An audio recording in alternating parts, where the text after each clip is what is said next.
cells are different from each other. अब हम बात करें कि सेल का स्ट्रक्चर कैसा होता है। सेल जनरली ओवल शेप होती है। ये ऊपर एक मेम्ब्रेन होती है, इसको हम कहते हैं प्लाज्मा मेम्ब्रेन। प्लाज्मा मेम्ब्रेन, ये जो प्लाज्मा मेम्ब्रेन, इसको सेल मेम्ब्रेन भी कहते हैं। इसी से एक सेल दूसरे सेल से डिफ़र होती है और सेल के अंदर जो भी ऑर्गेनेल्स होते हैं इस प्लाज्मा मेम्ब्रेन की वजह से बंधे हुए रहते हैं। अंदर एक फ्लूइड होता है जिसको हम साइटोप्लाज्म कहते हैं। ये जेली लाइक फ्लूइड होता है। इस फ्लूइड के अंदर बहुत सारे ऑर्गेनेल्स होते हैं जो सेल के लिए बहुत इंपॉर्टेंट होते हैं, जैसे mitochondria, Golgi body, ribosome. All these organelles are situated in this fluid. बीच में एक छोटा सा न्यूक्लियस होता है, दिस इज़ न्यूक्लियस।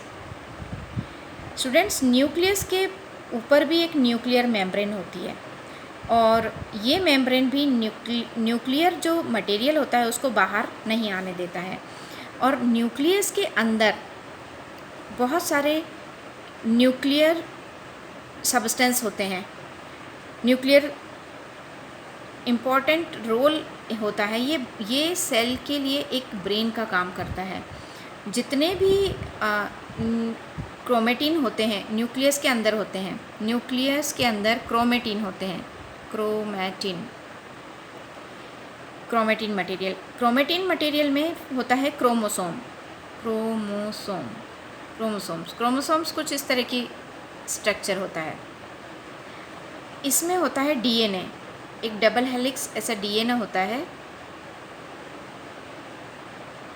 इस डीएनए के ऊपर कुछ डॉटेड स्ट्रक्चर होता है जिसको कहते हैं हम जीन। इन जीन के कारण ही हमारे जो पैटर्नल कैरेक्टर हैं वो हम में दिखाई देते हैं। जैसे कभी कभी आपने देखा होगा कि किसी बच्चे की आँखें उसके पापा जैसी होती हैं, किसी बच्चे की नाक उसकी मम्मी जैसी होती है, किसी बच्चे की आदतें दादाजी जैसी होती है। तो ये सब जीन के थ्रू ही ट्रांसफ़र होता है। तो न्यूक्लियस के अंदर very important part that is called chromatin material. So students, this is plasma membrane, this is cytoplasm, nucleus, nuclear chromatin material, and in cytoplasm there are so many cell organelles.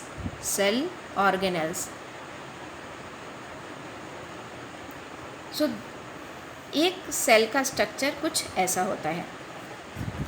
अब हम बात करते हैं plasma membrane की। ये plasma membrane semi permeable होती है। Semi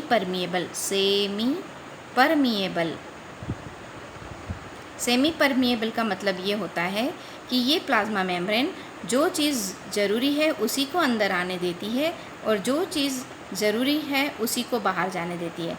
हर चीज़ अंदर और बाहर नहीं जा सकती। ये एक कंट्रोलिंग का काम करती है, इसलिए इसको सेमी परमिएबल मेम्ब्रेन कहते हैं।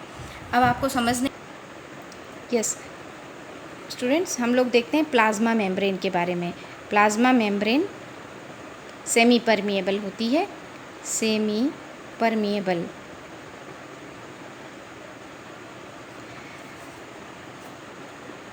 माना कि ये सेल है और ये प्लाज्मा मेम्ब्रेन है।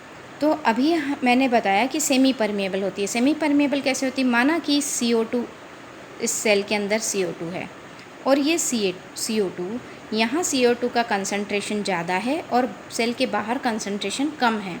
तो ये CO2 इस प्लाज्मा मेम्ब्रेन के थ्रू हायर कंसंट्रेशन से लोअर कंसंट्रेशन की ओर फ्लो करेगी।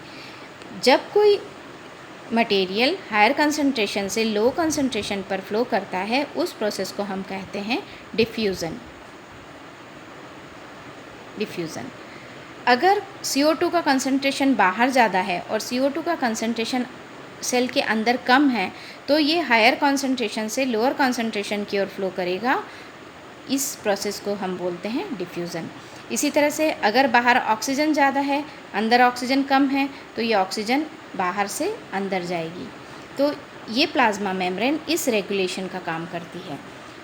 स्टूडेंट्स, एक और बात है, अगर हमने देखा है कि कोई भी लिविंग ऑर्गेनिजम्स का बॉडी 70% वाटर से बना होता है। अगर वाटर का कंसंट्रेशन सेल के बाहर ज़्यादा है और सेल के अंदर कम है तो ये वाटर बाहर से अंदर की ओर फ्लो करेगा। और अगर वाटर का कंसंट्रेशन सेल के अंदर ज़्यादा हो गया है तब ये, और बाहर कम है, तो फिर ये अंदर से बाहर की ओर फ्लो करेगा।